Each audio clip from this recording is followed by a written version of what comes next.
12 tamamı göster.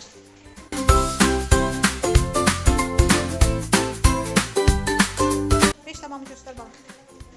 Aferin sana. 11 tamamı göster. Bəli. Əbülfəzil bir qəşəng alqışlayaq. Bax, köməksiz işlədi. Nə əqrəbidir? Qısa əqrəb saatındır, uzun əqrəb dəqiqə. Bax, bu tamamdırsa bu 12'nin üstündə olmalıdır. Yaxşı mı? İndi müəllimə sənə deyəcək. Sən 9 tamamı göstər qızım.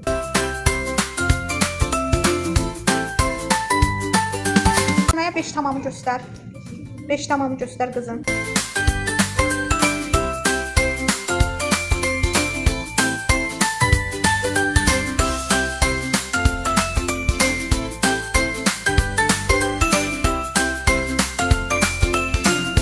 Tamamı göster kızım. 3. Aha, 3 tamamı göster.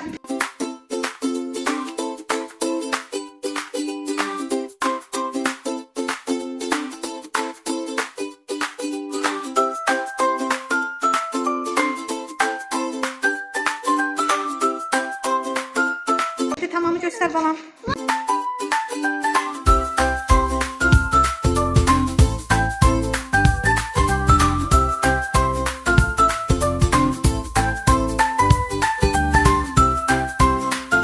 Yedi. Neçədir? 7. 12 tamamı göster kızım.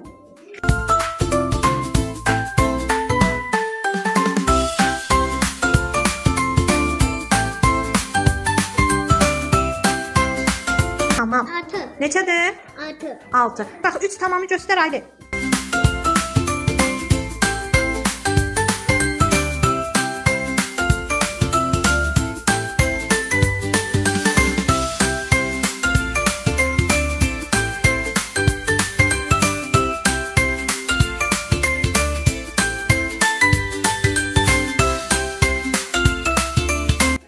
Tamam, aferin. Göster bana. Dəqiqə, sağ ol. Neçədir saat? Dayan, saat neçədir kızım? 6 tamam, sağ ol. Sən indi müəlliməyə 2 tamamı göster kızım.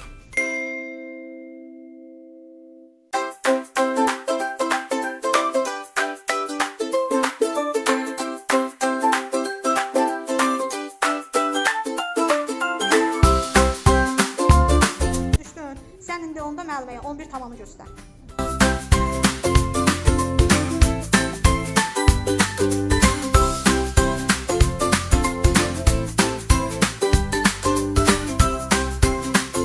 Saat neçədir kızım? 11 tamam, bəli.